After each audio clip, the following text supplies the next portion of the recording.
But thank you for your patience. And today we are missing our chair and vice chair are actually not going to be present. So I'll run the business for, I'll run the meeting today, and we're going to start with doing our welcome and introductions. So I'll start with our board members first. Oops. I'll start with. Oh wait, Sorry.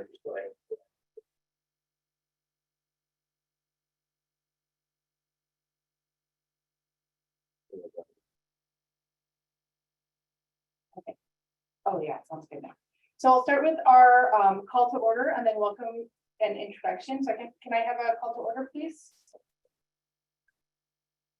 I can call the meeting to order. Julia is calling the meeting to order. Can I have a second? Second. Rose and Arthur both second. Thank you. And we will do welcome and introduction. So I am going to name people off, and if you can say if you're present, and then we'll go through our guests second. So Anne Scharnhorst is excused, and Bonnie Katzengay is excused. Linda Beechner. Hi, I'm Linda Beechnor, and I'm a family nurse practitioner. I'm on the advisory board here, and I'm also with Hawaii American Nurses Association. Good to be here. Thanks, Linda. Gloria Fernandez.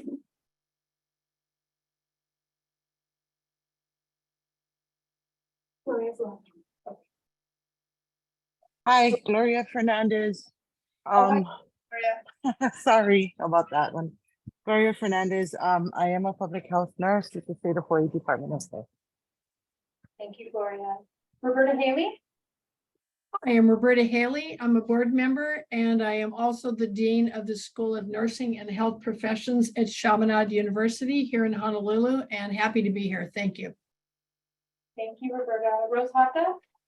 Present, the director for the Nursing Institute at the Queens Medical Center. Thanks, Rose. Arthur. Hi, good evening. It's Arthur Sampaga from Hilo Medical Center. I'm the Chief Nursing Officer. Thanks, Arthur. Doreen.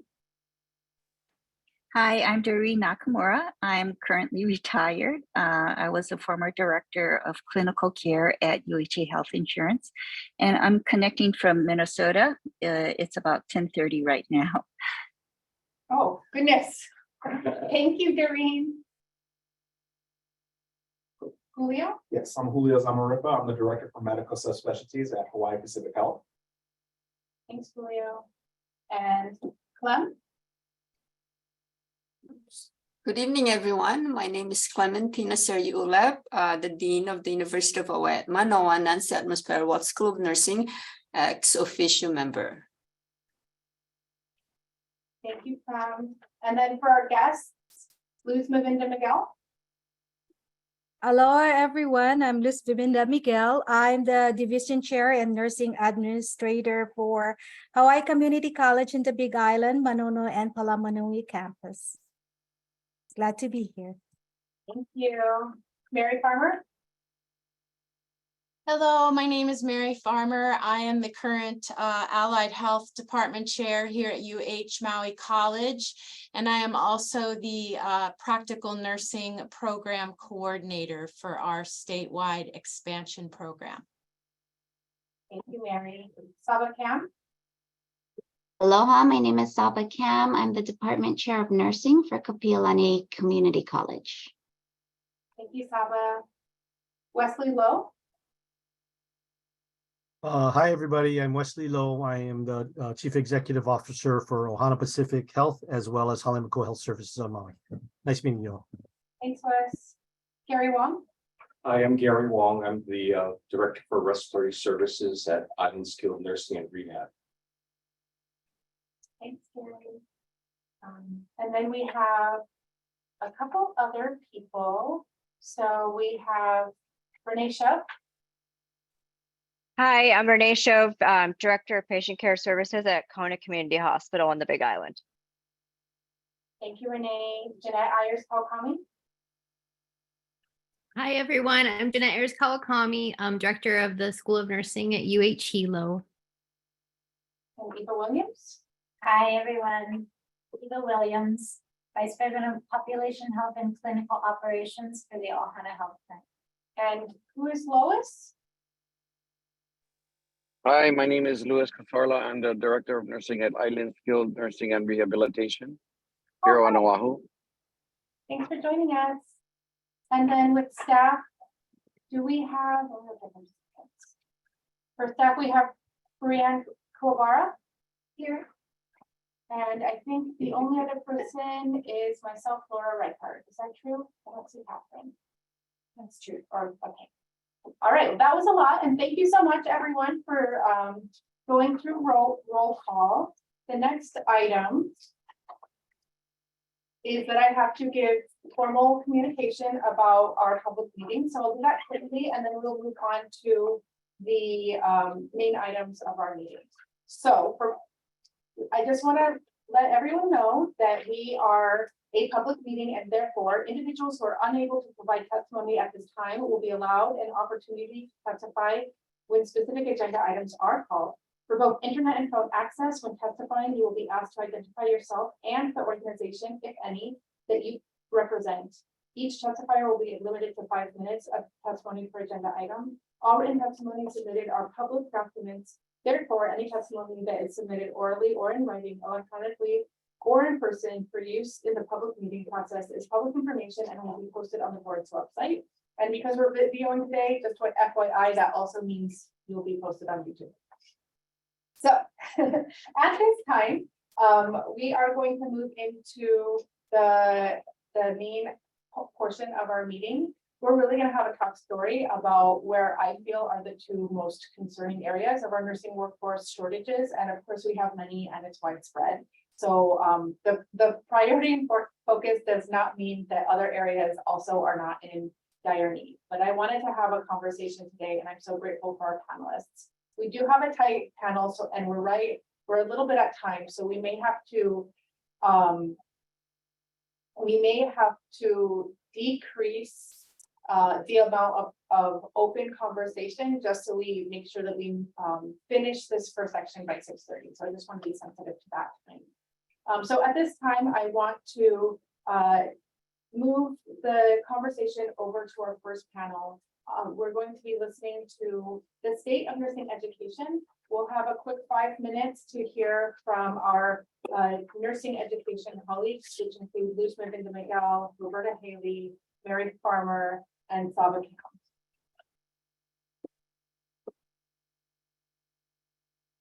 Aloha, everyone. You want me to start, Laura?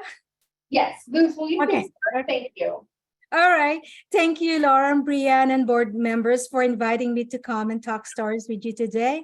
As you know, I'm Luz from the Big Island, representing Hawaii Community College. I'm also a board member of the Hawaii State Board of Nursing and Nursing Education, and also representing us for the NACNEP, which is National Advisory Committee for that advises the Congress, U.S. Congress. So I want to just highlight our Hawaii Community College nursing programs. As we all know, we face challenges with that unprecedented global pandemic of COVID. And then our nursing school, like others, also faced its many challenges. We had building problems. We still have that. We're trying to fix it. We have retiring and resignation nursing faculty while the pandemic was going on.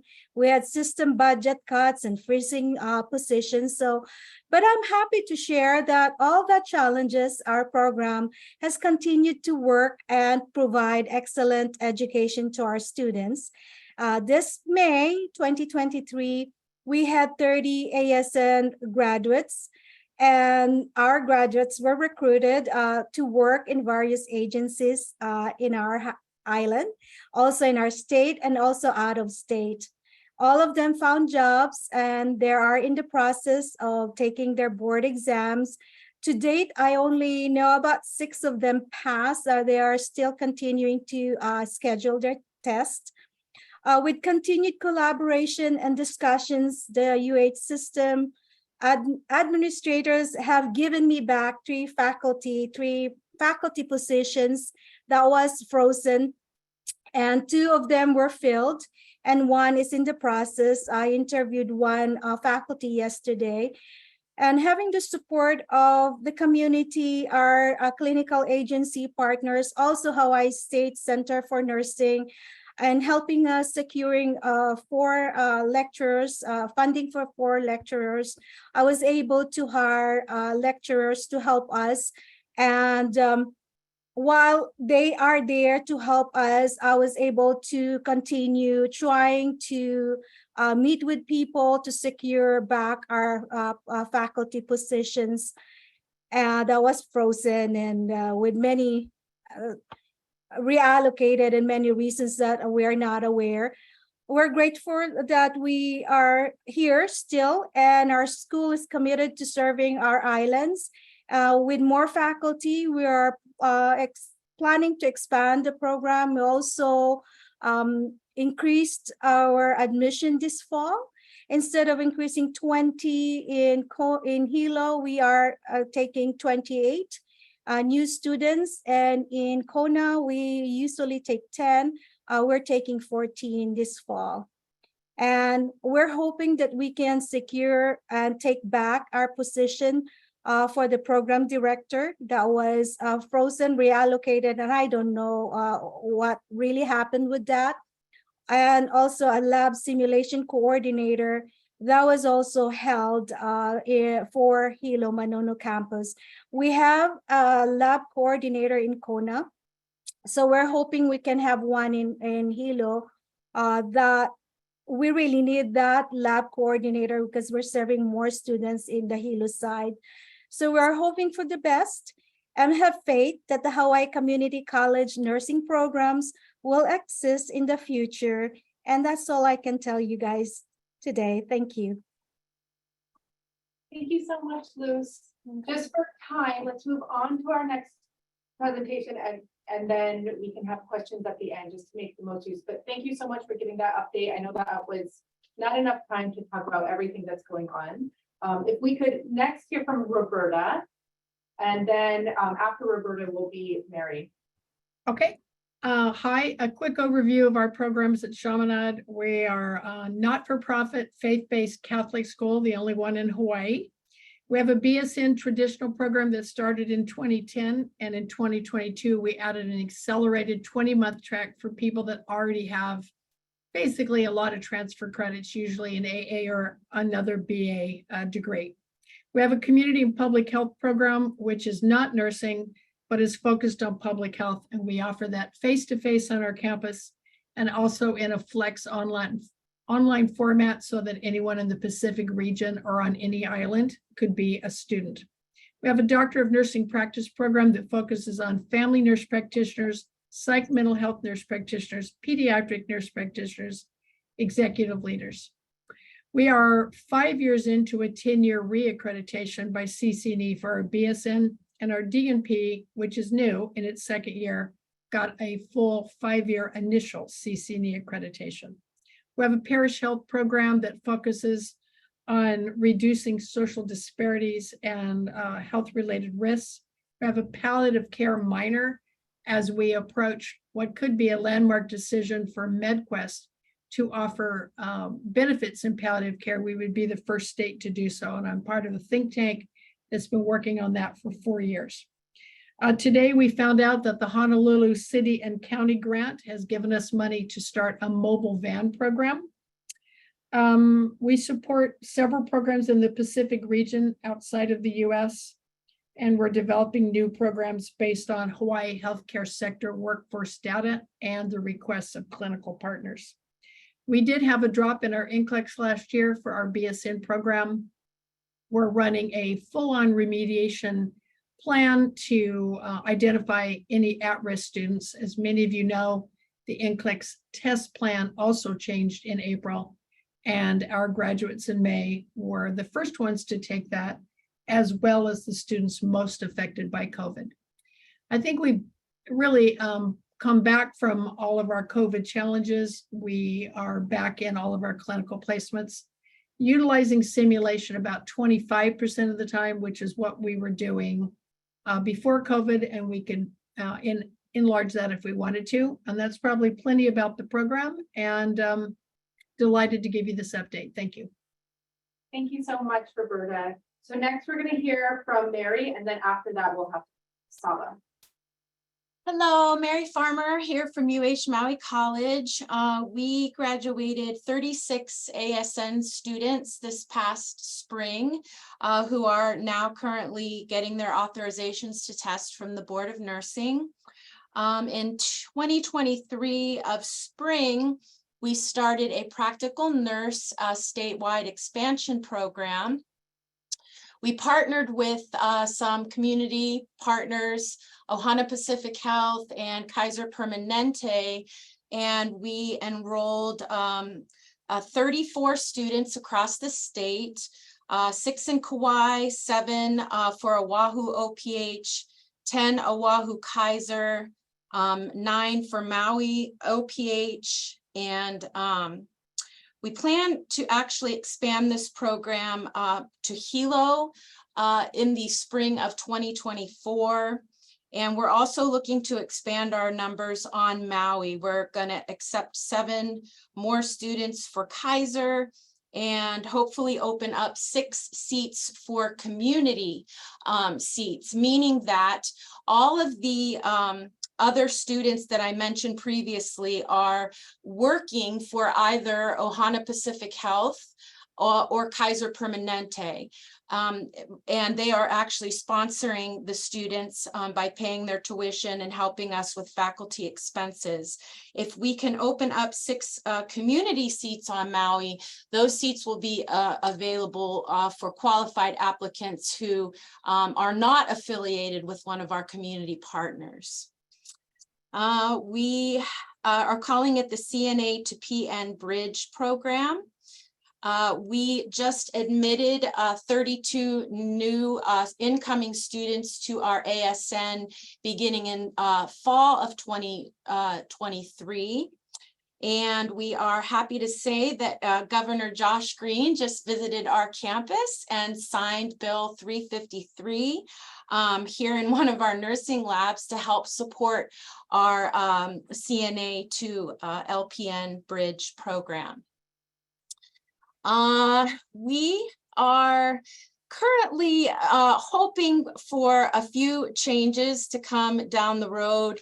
One of which, with all this statewide expansion, would be super helpful for us to have testing centers for both PN and RN board licensure examinations on other islands than just Oahu. That's quite a challenge for our students financially and otherwise to have to fly there and take their board exam. So that's something that we are hoping to at least reopen the discussion for with Pearson VUE. Faculty-wise, you know, we are always in recruitment. We're always looking for experienced and qualified faculty to come help us with our work. And currently, you know, we're doing okay with our faculty numbers to student ratio. I think that's pretty much it. I want to thank the Hawaii Center for Nursing for their help in this statewide expansion, and also the community partners and the Hawaii Association for help. The Hawaii Association, am I saying it right, Laura? Right? Association of Hawaii. You switched it. Healthcare Association of Hawaii. Yeah, it's been a massive effort statewide, and I really appreciate all the partnership and flexibility to make this happen. Thanks. Awesome. Thank you so much, Mary. And Saba, if you want to wrap it up, and then we do have a couple minutes for questions. So that's nice. Okay, I'll be really fast. At Kapiolani Community College, we do have a couple initiatives in the works. We are trying to increase our admissions. We would like to admit 18 PN students, whereas the last AY, we only were able to admit about 9, and the previous AY 0, because of lack of faculty and our limited applicant pool. Our applicant pool is, yes, scarce. We would like to admit 24 ADN students in the fall, and we had cohorts of 12 last year. So we are trying to expand pretty much by 100%. Faculty continue to retire. We're slated to hire 4 more full-time faculty beginning in the fall. We have a couple constraints, and those are mainly the UH hiring freeze and the fact that our HR takes about 4 to 6 months to hire new employees. So it is a lengthy process. Otherwise, we're building a sim lab slated to be complete in the spring of 24. So that's exciting. We've been approved for a sim lab coordinator.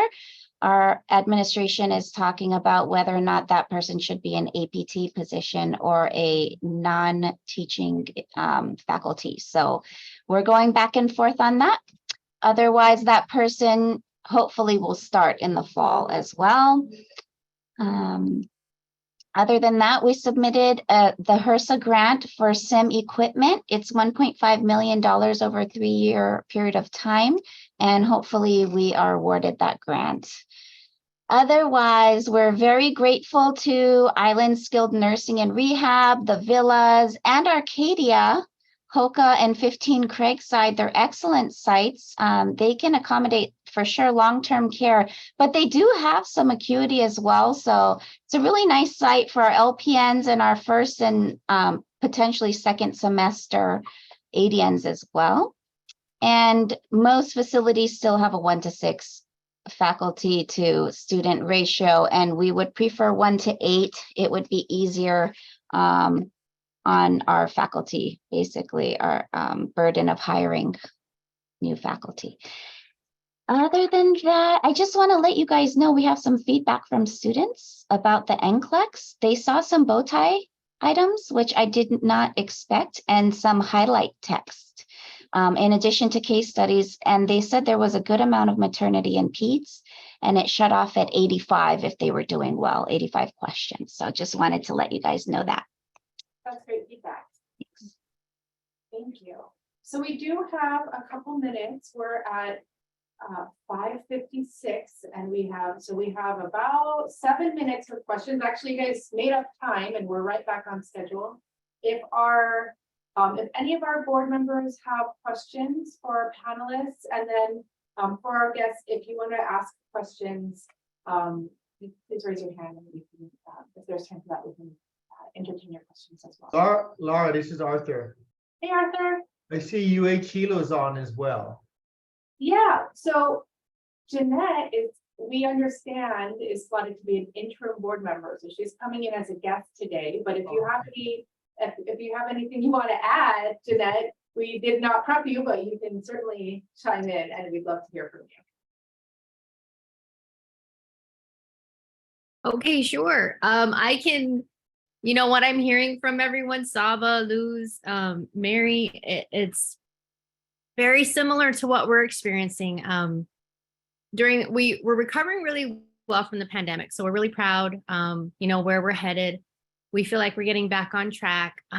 We did lose a lot of faculty, almost half our faculty actually, during the course of the pandemic, either from retirements or just moving out of state to be closer to family. So, and we continue to have retirements, which will be coming in this next year also. So we do have 2 new faculty coming on board this fall, which we're excited. It's a very lengthy process, to get them hired. We are excited, making some changes, trying to make improvements to our RN to BSN program, doing what we can to help. We really want to help increase the nurses in the workforce right now. We're fully prepared to expand our cohorts. We just need additional faculty and space. The space that we have now, our lab, was actually built back when we were still a cohort of 20 BSN students. And we've had 30 students now for many years. So space is, always a concern. We have our DNP program, which is back on track and flourishing, our BSN and our RN to BSN. So we're doing what we can and hoping that we'll, be able to increase our cohort sizes in the future, hopefully in the near future. And that, the funding that we received for the lecturers, certainly helped. And we received several new lecturers with that, which was very exciting. It helped pique the interest of everyone, and hoping to, in the near future, in the next year or two, maybe make some kind of a formal onboarding program, for novice faculty, lecturers that are incoming, because I think that's really important for them to have that support and some education and training, because there's a lot of interest for nurses that want to teach, but there's a little bit of a learning curve. So hoping that we'll get there, and we will. I know we will. But thank you. Or if you have any questions, let me know. Thank you for that impromptu update. We appreciate hearing from you as well. We do have 3 more minutes for questions. Does anybody have any questions or comments? I see Rose Hoff's hand up. Hi, thank you for sharing. I'm kind of thinking about like faculty shortage and kind of the need for the future. I was wondering if there's any thoughts about a different model that we need to explore to continue the pipeline of faculty. I know, Clem, there was some work kind of getting discussed with affiliation and kind of making sure like our clinical nurses can also teach at the same time. Is there any models that we need to look at with fresh lens versus this traditional route of, getting faculty? Just curious to see what other ideas might be out there. So I can take that question. We have been talking with both Queens and Hawaii Pacific Health. We are experimenting with a joint appointment model. And so the thought is having staff, right, from Queens or Hawaii Pacific Health to be faculty for NOSN. So we're pretty advanced with our discussions with Hawaii Pacific Health. We're sort of at the beginning stages with Queens. And if all goes well, that will start this coming fall with Hawaii Pacific Health, addressing their shortage area, which is OB. So we will have sort of a pilot, one section, so one faculty from Hawaii Pacific Health, who is a staff. Thank you. And Clem, I thank you for that. I wonder, because we have Roberta, who's from a private and everyone else is from a state system, if you can also comment on innovative models, just so we have that other perspective as well. I don't know that I have a wonderful innovative model idea for you. I've been in a number of states and tried all kinds of things.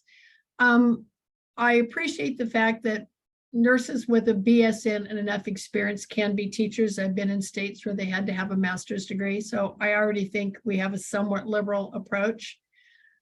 We certainly are trying to cultivate longtime adjuncts that have continuity with us, understand our curriculum, pairing them with full-time faculty mentors.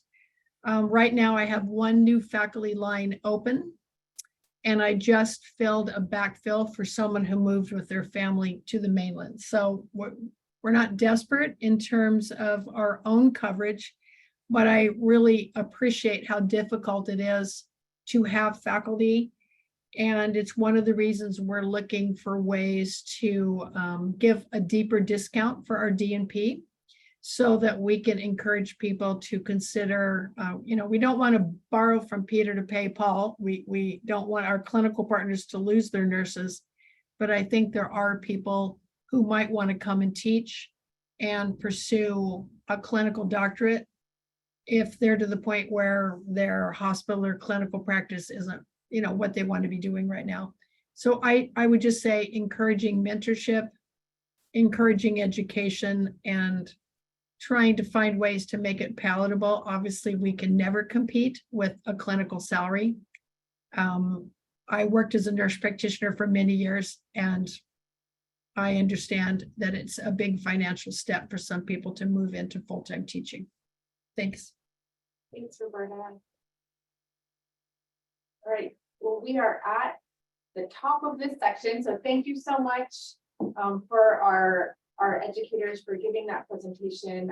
If we have time at the end of this block, and if you're still going to stay with us, we're happy to entertain more questions. At this time, we're going to move into the second area of concern, which is long-term care or post-acute care. Again, there's many areas of concern, but these ones really come up to the top. And so first, we're going to ask Wes if he can give a presentation and then followed by Gary Wong. Thanks, Laura. What an intimidating crowd. I'm the only non-nurse, I think, on this call, so a little nervous here. I'm going to give a little background of some of the projects we're working on and some of the impetus for, you know, what an employer looks at as he moves forward. We made definitely with my hero, Mary Farmer, we made a lot of strides in it, but new problems are popping up and we're trying to figure out those next things. And I've been working with Laura and I have some different ideas. So I'll try to make this as brief as possible. So a little background to how Mary and myself got to work together pretty closely is, and I think this has been a problem back forever, is long-term care with its reimbursements and its pay scale have not really been very competitive in the RN world. So many years ago, when I moved from the hospital to long-term care, I noticed that they had decided not to compete with the hospitals for the RNs. They just couldn't compete. They have a few here and there, you know, at high-level positions, but they couldn't compete. So on Maui, what happened was there was LPNs, but we had 27 LPN travelers because there were no LPNs, and it didn't matter what we offered. We could raise their pay to any level, but there were no trained LPNs because at the time, I don't know, Mary, if you remember, there really wasn't, we weren't turning out any LPNs out of the colleges. So, you know, I got to tell you, the whole industry is working so much better collaboratively with the educational system that probably about, I want to say 7 to 10 years ago, we started working with the college to try to stand up an LPN program. We did not initially have a standalone LPN program. We had a LPN track on the way to RN. They had a kind of several different tracks, if I remember. And so that was our sort of answers, that we would sort of bail on the just trying to hire LPNs and enter into the educational thing and try to build a pipeline, because we knew everybody ultimately wanted to become an RN. It worked really well for probably about a year and a half. Our travelers, after we started the program, I guess about a year into it, we went from about 27 travelers down to 4. It was an investment by us because we started hiring clinical educators and building curriculum with the college and hiring administrative people to do it. And the pipeline worked. We got the people they were required to work as in the state of Hawaii for a year before they could go on in this pathway to become RN. It worked so well that unfortunately everybody started hiring our LPN students after that year. And so the pipeline kind of fractured for us. And you know, I think that's an important point to make, is for employers, you have to have that pipeline. And if it fractures, then we might take our ball and go home because, you know, we're not getting the workers. And so we were really struggling with that. And then along came COVID. And I think COVID, actually, there's one good thing about COVID is we learned something there. And what happened during COVID is we couldn't actually finish the program because they were students and they were not employees during the early parts of COVID. We could not even have them come into the facility. So through an ARPA grant and working with, I remember our staff and Mary, we're scrambling trying to figure out what we were going to do. We actually ended up hiring them and using them as, if we could, as CNAs or TNAs at the time, and started doing that. And we learned the story of the students was that many of these LPN students, they would love to become RNs, but could never afford to become them. They were single moms. They had to work while they were going to school. So it was really a blessing for them. You know, lots of tears of joy when we hired them so they could finish their degree. So that started our thinking about how could we figure out a program on an earn and learn basis. Now I'm going to divert real quickly to CNAs. CNAs was also a problem for us. And we thought, well, let's just start a school. We'll solve that problem. And we learned that CNAs would take the job, go to the school, take the job, and I was lucky if they lasted 3 months. We said, well, we need to support them better. So we did a certified apprenticeship program. We actually went to the whole union thing, etc. And still our retention after 1 year was, we were lucky if we kept one CNA. So it dawned upon us at that point in time is, why couldn't we hire CNAs that would be going into this program that Mary described to you? So our program right now, this CNA to PN bridge program, is they have to be a CNA with the employer, whether it's Kaiser, us, etc. And they have to be with us, and then they can qualify for entering in to become an LPN.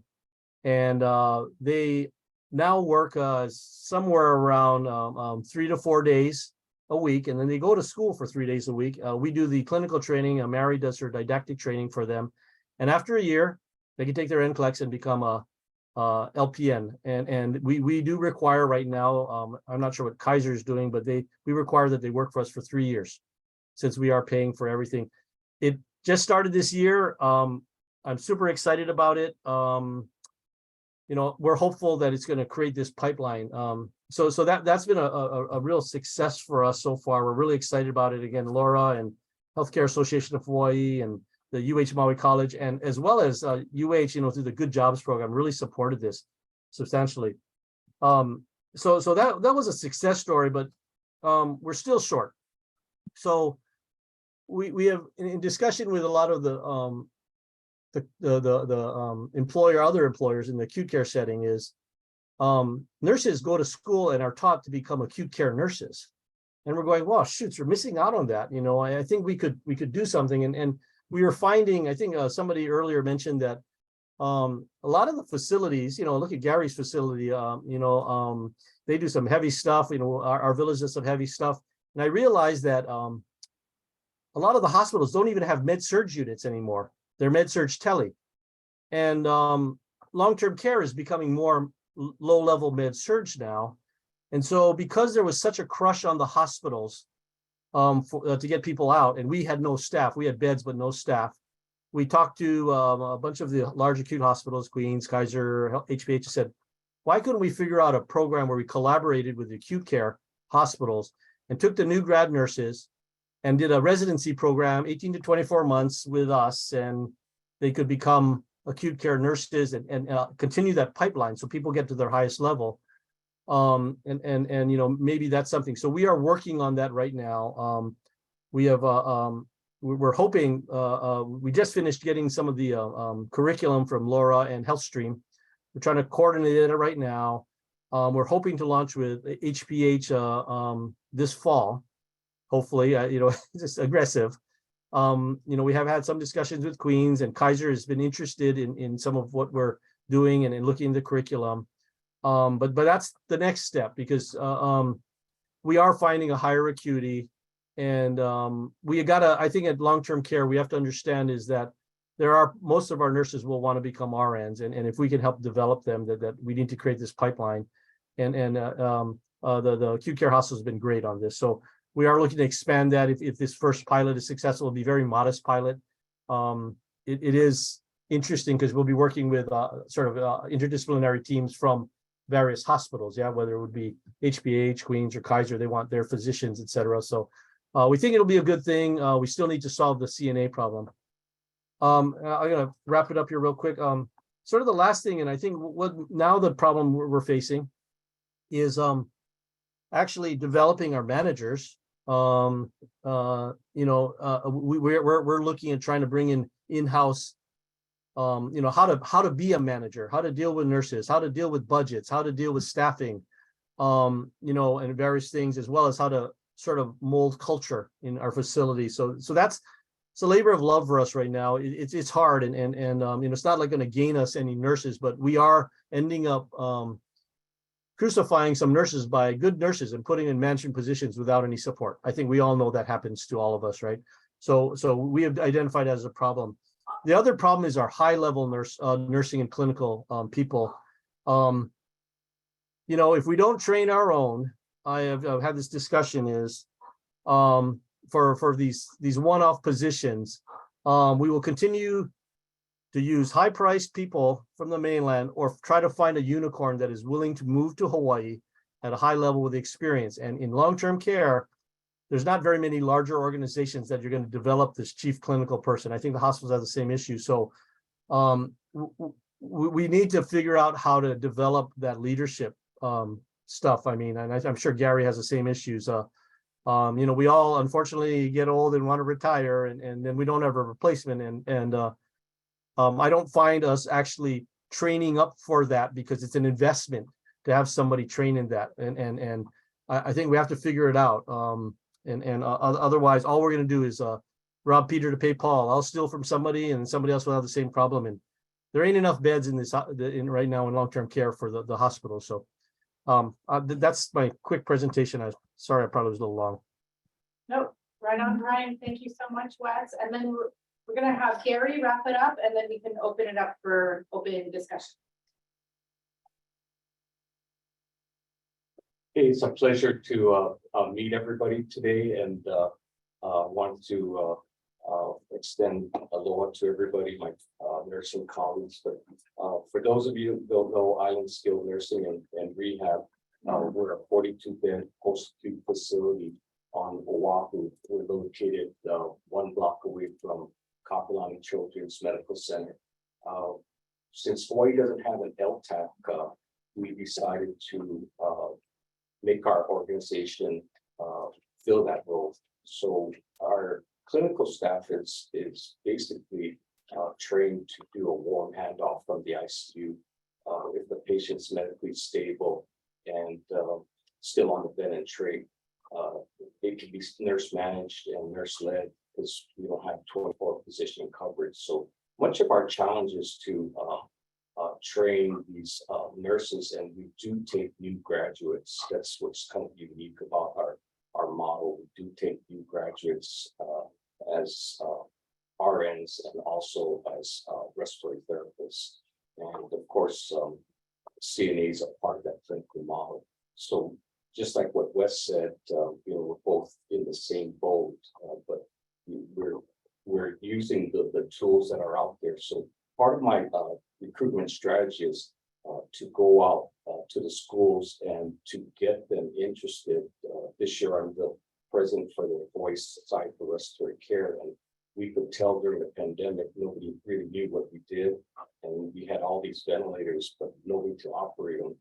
And so we're going to go out to the schools to at least let them know what we do as a profession. And then if they're interested, it help feeds the one program we have at KCC, which they have 18 chairs every fall. So it's important to have a pipeline for them to sustain our workforce for RTs. So every year I've been hiring three RTs from the school. And although we train for critical care, in post-acute, as Wes would know, you want somebody who does compassionate care. And then these patients now are talking, they're recovering. So the therapists really need to have good bedside skills and be able to relate to them through that journey.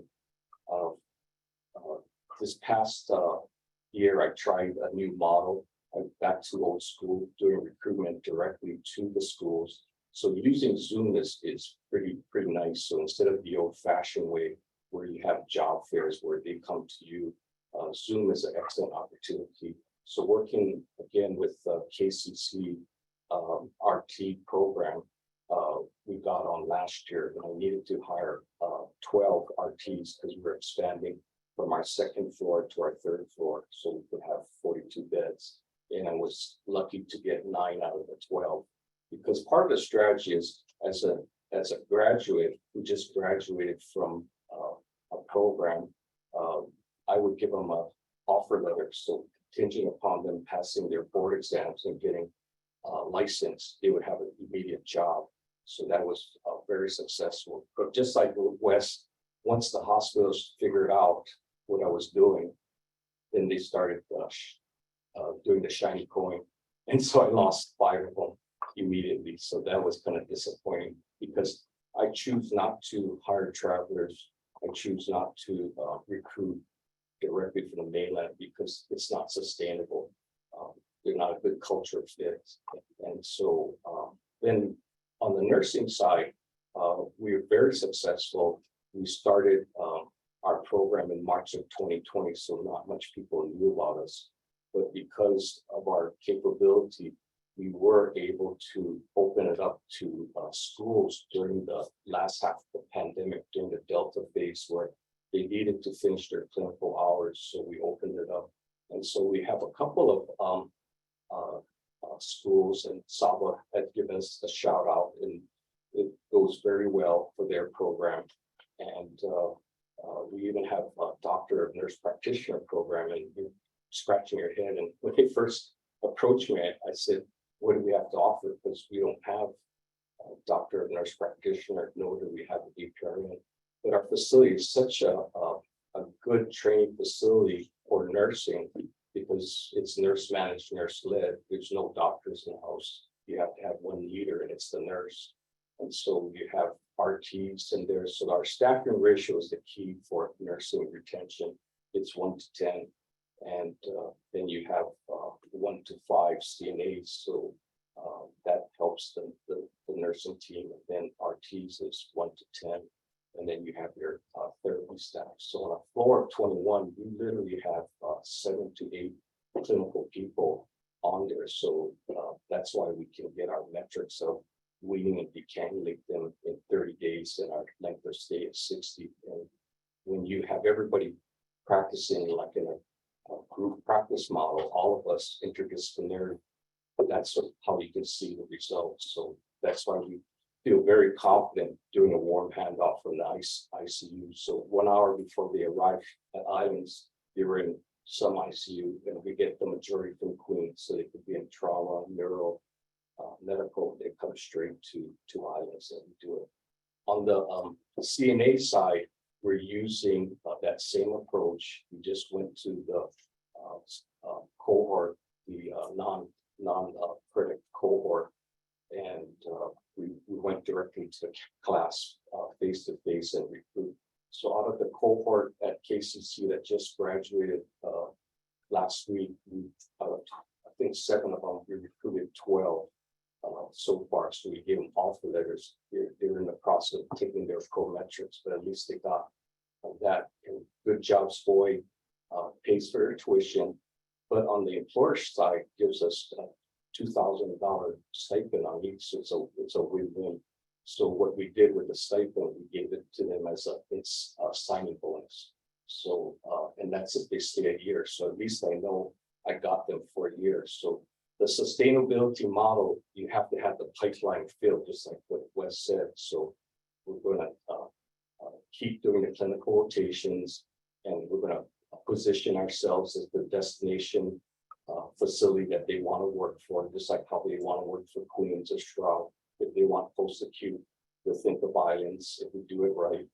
And we hope one day to have nurse practitioners in our clinical model. That would help us a lot, because we have roving physicians in there that take so many patients from all the different nursing facilities. It's you know, that's not the model I really want to sustain. So I see the nurse practitioner, even the doctor nurse practitioner being there. And we have at Chang'an, we're lacking mental health resources, so we can't even pay somebody to even do telehealth for our bed and trade patients who really suffer from post-acute ICU syndromes. So they have the anxiety, the insomnia, and anxiety. So we have no way to really manage their psychotropics. And so I think that their doctor, nurse practitioner with psychiatry with prescriptive authority can solve that. So I'm looking forward to that. And then HBU has their clinical psychology. So we're trying to use every spoke that is out there in the community, use our place as a training ground, so we're giving back to the community. But at the same time, we're looking at the students that rotate to us, and we're doing the same approach like the professional NFL recruiters. When we see a student and it's a great match, we're reaching out directly to them, texting them, and we can hire them in 24 hours. So we tried that approach from January to April, we're down 9 nurses and I think 10 CNAs. And the typical model is the Indeed. So we did the Indeed, cost us maybe $500 a week or more. But as soon as they hit the button on Indeed, if I was in my computer, I would text them immediately, and they were surprised. He said, "How do you know, Mr. Wong, that?" I said, "Because you hit the button, I see it, and I know this generation likes text." So I text them, set up a Zoom meeting the next day, and the interview is just a meet and greet. I see their resume, I do an offer letter, and take them off the street. And so that's the name of the game. You have to be really quick. You can't do the old-fashioned way, but I can do it because it's just me. But if you had an HR, it would be sitting in somebody's basket, then it gets stale. So I solved that, but it's painstaking. So I don't want to do that. So I'll go straight to the class and try to recruit it all in one crack. So that's the plan, to keep the funnel filled. And the last thing I'm going to do is work on the nurse residency program. We kind of have it informal, and work with Laura to do the health stream part. And then finally, we have 12 students from Seoul, South Korea, from Ilju University through the University of Hawaii, West Oahu, their international nursing program. We did tours for them 2 years in a row, and they have 12 students now doing a 46-hour clinical rotation at our site, and they're very remarkable. So we plan in the future to offer them jobs as soon as they pass their NCLEX and then come do a nurse residency at us. So more things to happen at Islands. Thank you. Thank you so much. So we have a couple more minutes. We've got about 5 minutes for any kind of questions that you have for Wes and Gary. And then if you have additional questions for our nurse educator, yes, please welcome yourselves to ask this as well.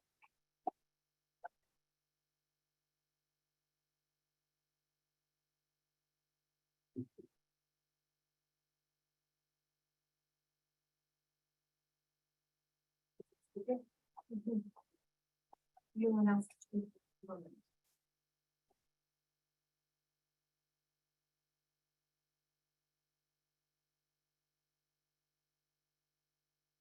I see a theme that both Gary and Wes had discussed, the idea of growing your own, I think, is so important, right? Because if you don't, hiring temporary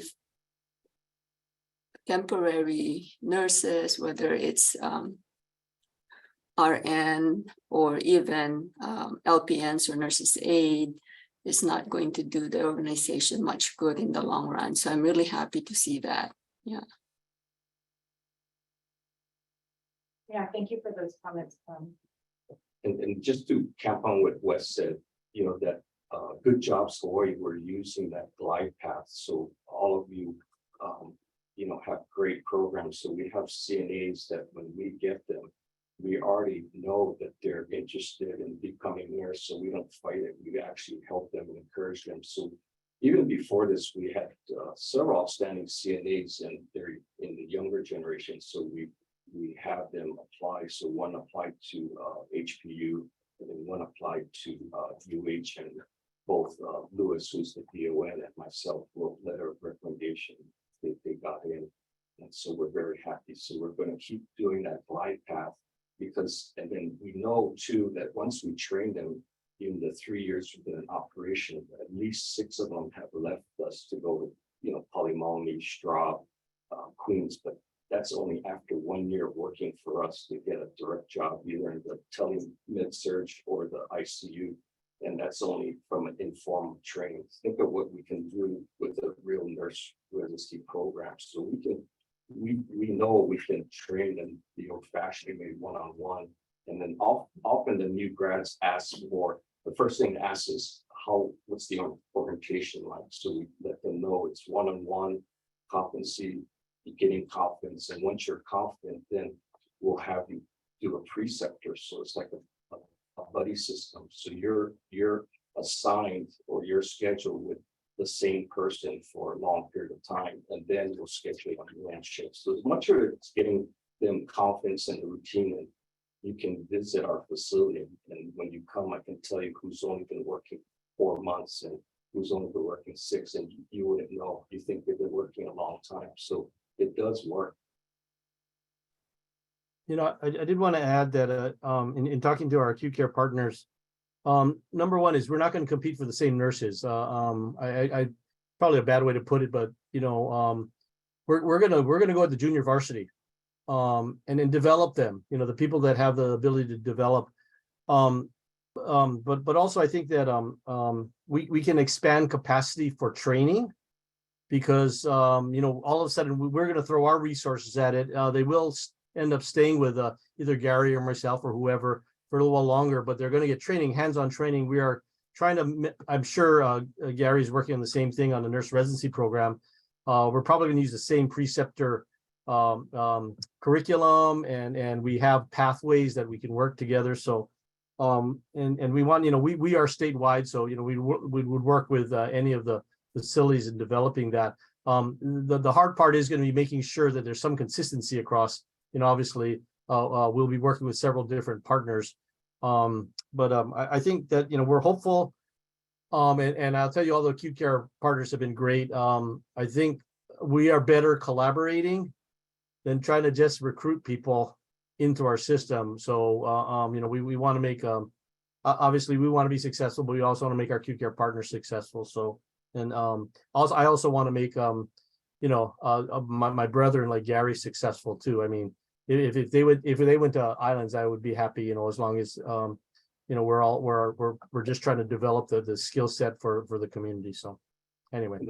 And then to Wes's credit, you know, in long-term care, we have high bars for quality. So we have like a Malcolm Baldrige kind of award, and so Wes is leading the way. You know, a couple of facilities, they make it like the Olympics, bronze, silver, and gold. So I know one of their facilities won silver last year, and so I was so motivated. So we won a bronze. So you know, we're trying to make it not like your grandma's nursing facility, where, you know, like I said, it's like a step down med surge. They're just coming out more complex with a lot of comorbidities. So it's challenging for the nurses in post-acute that they can see what happens to them. So once they rotate and see, they're not as gung-ho anymore for the hospital, because the hospital comes with all kind of other baggage with it. So it's pretty interesting when you see how you show them what you can, the methods you can practice. Thank you both for spending this time with us. I know, Wes, you have to go catch a flight, so safe travels, and I hope it's not, none of the travel chaos affects you or touches you. Thank you so much. I think it's certainly what I've learned and heard today is how connected the system is, and I know that, but it's also nice to hear that connection. You know, it's nice to hear that connection from the people who are in the trenches. So thank you. We will continue to work on this for our advisory board members and folks who are you know, we're working towards getting those interim appointments. Please keep these conversations in mind, because we'll be needing to reflect on these conversations, as well as the other information that we have on hand as we start working on our strategic plans in the next year or two. Or sorry, in the next month or two, is what I was trying to say. My goodness. So thank you so much for that time.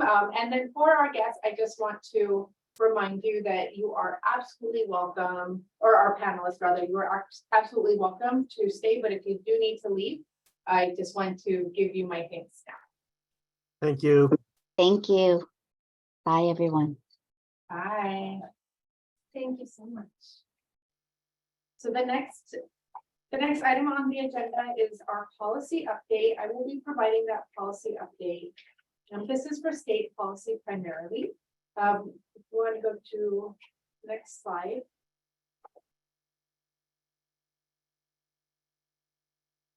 And then go one more. So just as a high view an overview of why the Center for Nursing keeps an eye on policies. Our mandates are established in state law, so we were established through a policy initiative in 2003.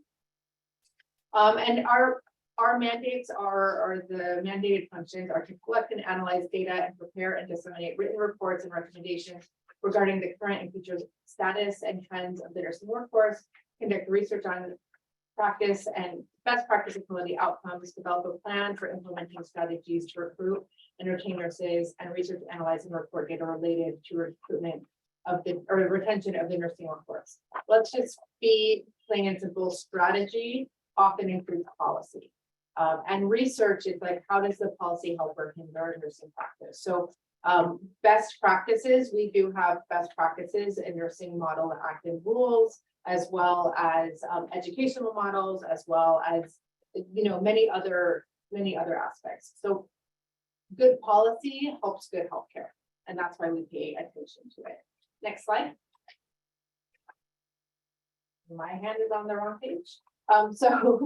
So as I mentioned, policy impacts education, recruitment, retention, practice environments. It really does impact and affect one another. Just as we heard from the earlier panelists, if we don't have enough faculty, we can't admit enough students. If we don't have enough students, we don't have people for our organizations to hire. If we don't have people for our organizations to hire, they're not going to be able to train. They're not going to be able to train enough students or welcome students to learn.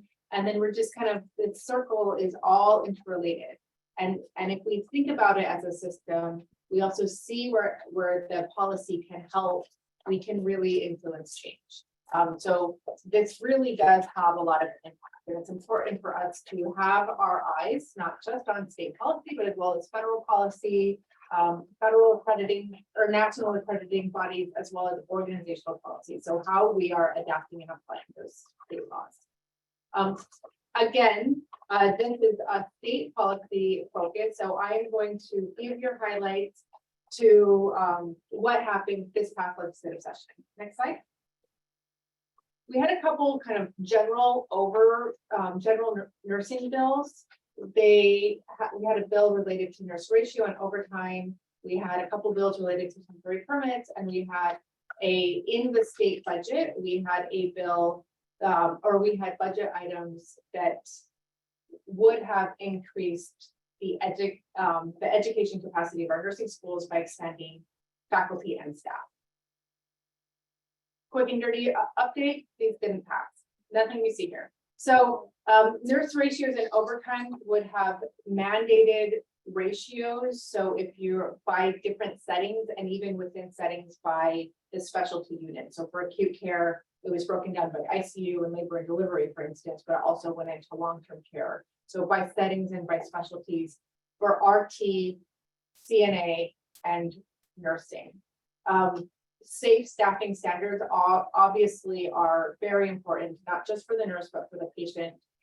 This effort is a national effort by really right now it's being pushed by the American Nursing Association, as I understand it, and many states have had success with this in part or in full. In our state, it did not pass. And really the conversation there wasn't a lot of conversation at the legislature. So there was one hearing, it got moved to the bill got passed forward, moved as a study, but then that study did not move forward. And so there was not much discussion at the legislature. The temporary permits made it all the way to the conference committee, which means it made it all the way to basically the finale, and then it didn't pass during that finale portion of the legislative session. This would have enabled the Board of Nursing to expedite temporary permits for nurses while they are for 6 months, and it would have been separated from licensure by endorsement. So in the past, when you applied for a license, you could say, hey, can I get a temporary permit? And you'd be given one the same day. But if you had any deficiencies on your license, they couldn't give you the temporary permit. So they were trying to separate it so they could expedite. It was a different strategy than, for instance, the Nurse License Compact, which we'll talk about. This died. It did have some appropriations or funding requests for DCCA to process this specifically.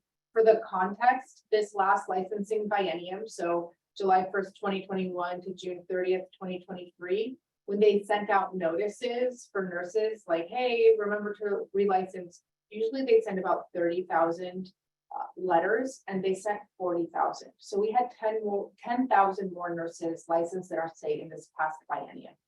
So a temporary permit, you can see how when you have a large volume, as we do, we have a lot of travel nurses right now, as we do.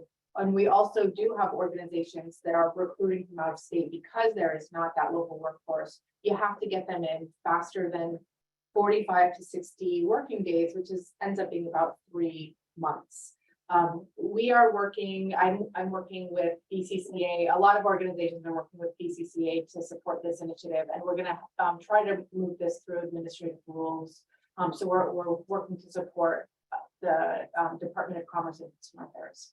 And then with nurse faculty, there were 33.5 positions, faculty and staff, across all of our community colleges and universities within the UH system to expand their education capacity. The difference here, or not the difference, but an important note, is that the state universities cannot necessarily expand faculty and staff positions without the legislature. So if you need to create a new position number, that is a relationship that has to be had with the legislature. Whereas a private university like Chaminade and HPU has kind of like in the environment that Gary was talking about, it's a smaller organization. It's not tied to the whole state. And so there is a more nimble environment. So part of it was that if you need to expand these positions and those positions don't exist elsewhere within your system, then that permission has to be granted by the legislature. And then there's also that funding requirement. State universities have this shared funding model with state general funds as well as tuition funds, whereas private universities don't rely on those state general funds. So that's why that initiative focused specifically on the UH system, is because of that relationship with the legislature for position numbers as well as the funding. It did not pass, and the UH system is large, and the money still, the bill passes, but then there is time that happens where kind of like everything sorts out. So we're still trying to find out exactly what happened, and it always takes a couple of months. So we're still on the correct course to find out what happened without the funding, what was funded, because the ask is never the same as the outcome. And so all of that assessment is underway. So we're still in the waiting game in terms of finding out really how the legislature shook out for that specific initiative. Next slide. Next is the Nurse License Compact. This is a really big initiative. I just want to shout out Carrie Oliveira, the nurse researcher, presented, or she created a information brief. Not so brief is what we call it, because it's about 21 pages long, but it's a large Q&A, and then they made a very succinct infographic 1 page to summarize the findings. The Nurse License Compact, what it does is kind of make your nursing license like a driver's license. So I have a driver's license in Hawaii. If I go to Massachusetts, they're going, like I can go to the rental car agency and they're going to say, oh, you have a license from the state of Hawaii, you're allowed to drive in Massachusetts. So it's similar to that. The differences are, the differences are that you have a license that is still from another state. So you're not licensed in Hawaii. You have a license that is recognized in Hawaii. So it doesn't, if you end up moving to Hawaii and you want to have your license, you still have to transfer that license over. It also doesn't affect new grads who don't have a license. So they have their own processing time. They don't have this kind of immediacy in terms of being able to work. So where the Nurse License Compact is really valuable is for travel nursing. It's really valuable for telehealth. It's really valuable for virtual nursing. It's valuable for education if an educational program occurs in other states. And it's most valuable when there's interstate commerce, like sister cities. So you share physical borders. That's where most nurses use it. So in our states, we do have some restrictions because we are an island state. if we are quite remote. Because there was so much conversation needed, the legislature did not pass that. So if we go to the next slide, the outcome of this bill was that it turned into a resolution, and the resolution is that the Center for Nursing will convene a working group. So we will launch that working group July 11th. We're working on creating the agenda, and we have a very well composed list of people that will be that were requested through the resolution to be part of that.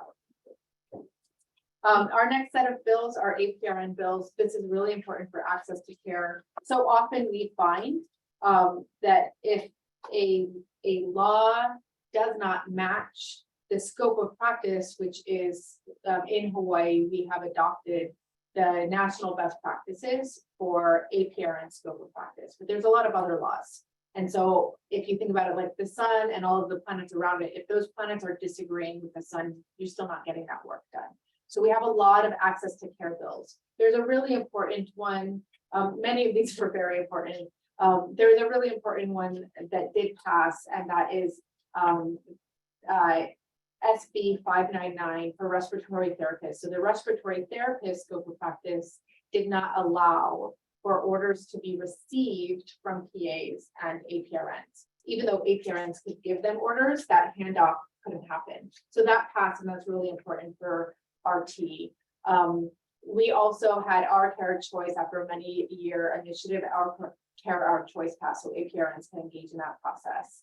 And then we also had a very big initiative for our state and the nation, SB 1, Act 2, further established protections to abortion providers and to patients, including information privacy that goes beyond HIPAA.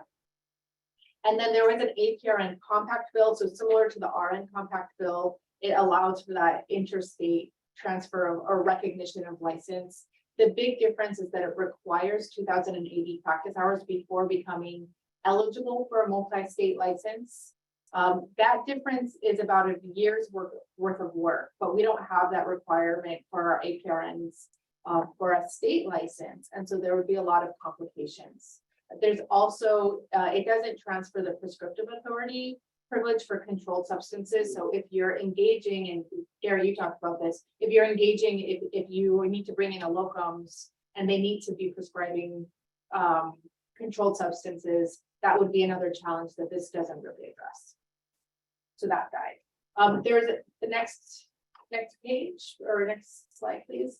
SB 397 was a very large initiative by the Department of Human Services and the Healthcare Association of Hawaii, as well as many healthcare providers in the state.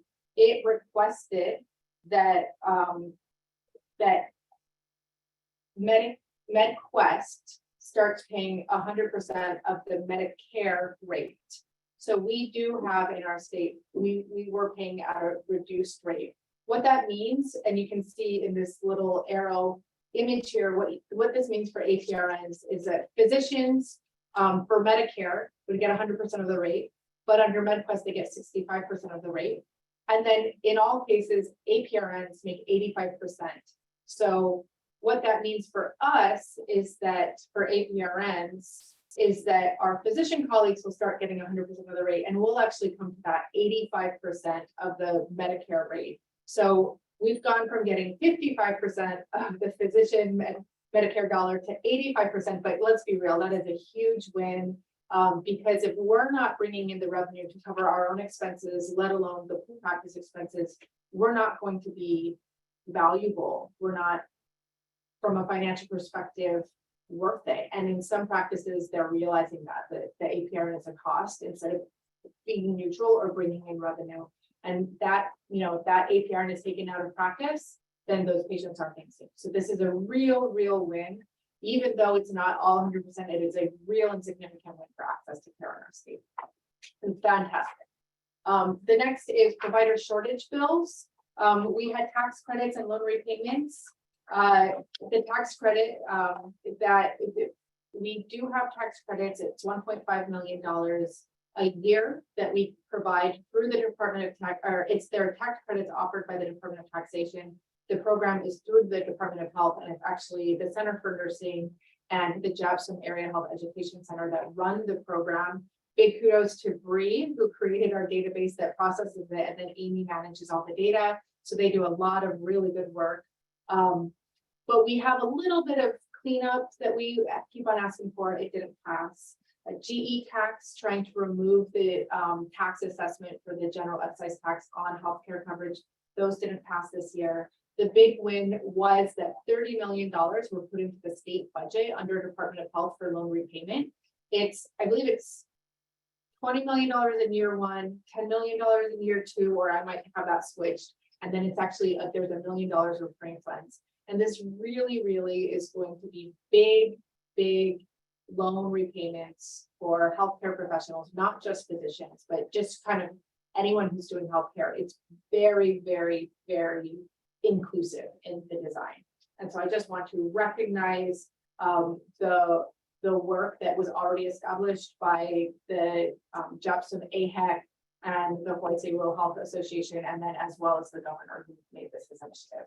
So those were really big wins. But then again, the tax credit and the GE tax did not win or did not pass through. And then I do have just some high level references on the next slide if you are interested in finding more information. And I'm also happy to, let's see, do we have time? We're a little bit over, so I'm happy to answer any questions if there are any. So please let me know. So Laura, for the loan repayment, is it for all healthcare professionals? And like in terms of time span, is it for anyone who has a degree in the healthcare field and still has a loan, or those newly graduated? What is the time span like? The money needs to be spent in year one and year two, so FY 2024 and FY 2025. I don't believe I have the details at the specificity that you're asking, but it is very inclusive. It's already the program included funding for MDs, DOs, APRNs, PAs, social workers, psychologists, RTs, RNs, LPNs, the gamut. So it already was inclusive, and it's just kind of increasing the dollar amount that can be paid down. I believe the priority is clinical practice as well as rural practice. I will need to be corrected on that, but I feel like those are, I recall that those are priorities. And then the other priority would be that if you have more significant funds that you then commit to working in Hawaii.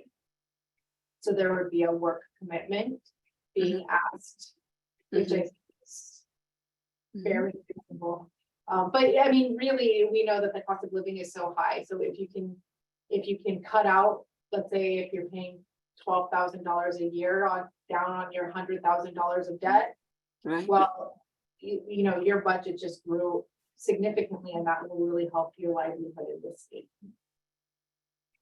So I think it's a fantastic. Okay. Yeah. Any other questions?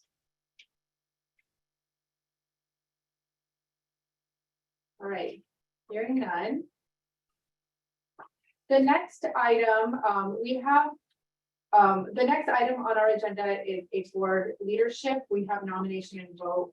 I will say though, because we have our chair and board chair, we do have an option to, we can amend the agenda and postpone this vote until we meet again on August 12th. And so I wanted to offer that. There was a note at the earlier portion of our agenda, but I did want to offer that if we want to consider postponing this vote until we have more representation. Or if you feel ready to vote now, we can certainly do that. So do we have nominees already? That's part of what we need to so we've got a list up here of potential advisory board members that could participate as in leadership positions. We have currently one nomination for chairperson, which is Ann Scharnhorst, to continue her role. Bonnie is leaving the advisory board. And so we'll need to find a vice chair as well. So It'd be good if we could have some folks self-nominate. That would be fantastic. We sent out emails trying to gather that information.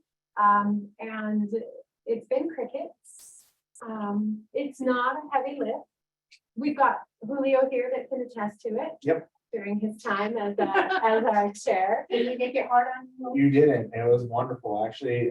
It's been, you guys have always done everything very well, and it's always been very pleasant to attend and be a participant in these meetings and whatnot, so I'd recommend it. If you're open and you have the bandwidth, to go ahead and self-nominate yourself.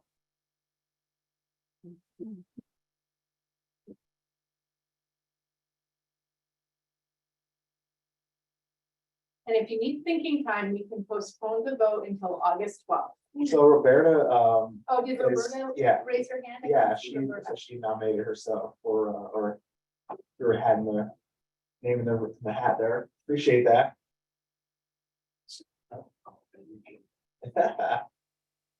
I second that. I nominate Roberta. Is that for vice chair or for chair? That's vice, please. Vice. Anne's the bomb. I just want to help her. You know, I'm good with voting now, if everyone is. Okay. You know, a motion for us to vote. All right, we've got a motion to vote from Julio. Do we have a second? I second, Clem. Seconds, and Roberta. And then Bree is gonna turn on the poll. And so if you are a voting member, you are officially confirmed as so the voting members are Anton Horace, Bonnie Katzengay, Linda Beechner, Gloria Fernandez, Roberta Haley, Rose Hata, Arthur Sampaga, Doreen Nakamura, and Julio Zamaripa. And Clem is ex officio. Clem is ex officio. And Clem is ex officio. So we have the nominations up. And if you can submit your answer, 2 people have answered. This is always my favorite part to see who's live responses.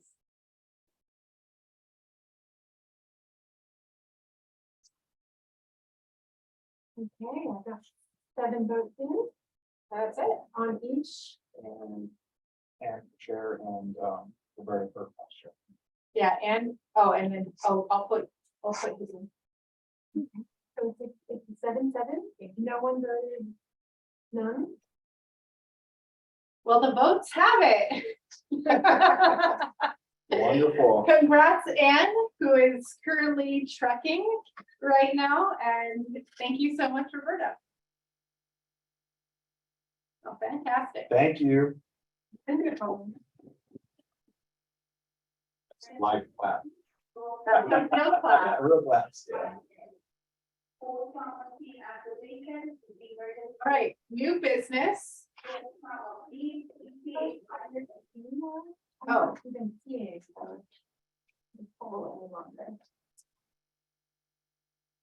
Oh, sorry.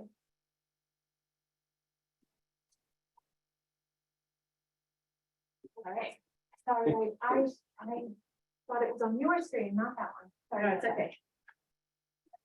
All right, so our new business. News broke today that I'm going to be inducted into the American Academy of Nursing. I still feel very shy about this, so maybe a national organization emailed the staff before I did. But we'll send you the press release out to everyone after this meeting. We need champagne. Well, we are a state building, so we can pop another box of crackers. It's yellow. But yeah, thank you. Thank you. And I just want to recognize my nominators were Mary Boland and Barb Nichols. They're really fantastic nurses themselves, and I feel really honored for their vote of confidence in me. So thank you all for your support as well. She has chicken skin now. I have chicken skin. I Yeah. see it. The next item is that we will have a free webinar series, Flourishing at the Bedside. Our next event, actually this past, Oh, we we moved did our that. meeting. I'm so sorry, but I believe we are putting this up on as an enduring activity. This has been a series, this is actually the fifth series in our wellness webinar. It is part of our focus on wellness as a factor of recruitment and retention. We've had really, really wonderful nurses from our community provide their time to help other nurses identify resources and outlets for wellness that they can have, whether it be personal activities or kind of thinking about the systems and environments they work in.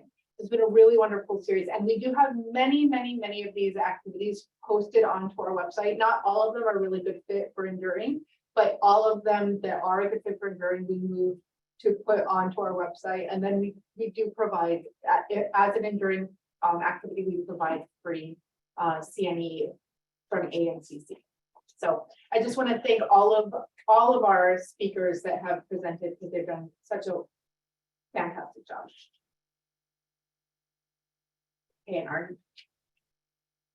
our next is that we have an upcoming conference. It's called the Sim Huddle. It's October 17th through 20th. The Center for Nursing received a grant from the Department of Labor last December to provide a simulation conference, because that was named as a priority from our Hawaii Simulation Collaborative that the Center for Nursing convenes.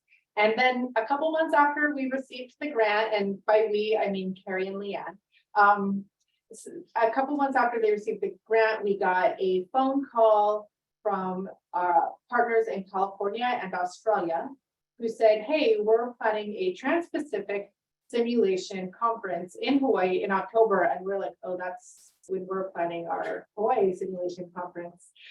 So now we have this partnership. It's going to be a really nice conference. We'll have national speakers and international speakers, and there's several activities beforehand. So there's a writing retreat as well as workshops. So there will be a nice several-day activity, and it is at the Alokilani in Waikiki. And then the Center for Nursing is providing many support. So we have for some of our board members, for many of our nurse residency Hawaii Nurse Residency Collaborative partners, through our opioid grant with the Department of Health, we are supporting those members to attend. And then the simulation grant also had funds to support members of our Simulation Alliance. So in all, we'll be supporting over 20 people to participate in this conference. And then I just want to recognize we've already had really generous responses from our local academic programs, in particular, looking to attend this conference. And I know that our clinical partners are interested as well. So I think we'll have great representation from Hawaii. Registration is open, and we also have extended the call to abstracts, I think, for one more week. And so if you within your organization do have activities related to simulation, please do consider applying, because you won't just be presenting to our Hawaii colleagues, but it will also be national and international colleagues. We do also have a few additional seats available to support for attendance. So for colleagues, we have 4 seats. And we have 4 additional, through our nurse residency program, we have 4 additional travel or conference attendance support. If you couldn't hear brief. And then least but not last, we'll see you in August. We will be in person. It will be an in-person meeting only. We did get feedback from the last weekend meeting, the retreat meeting last year in October, that the virtual participation, hybrid participation, was a bit of a challenge. And we're just so thankful that we did receive the increase in our license fee support in 2022.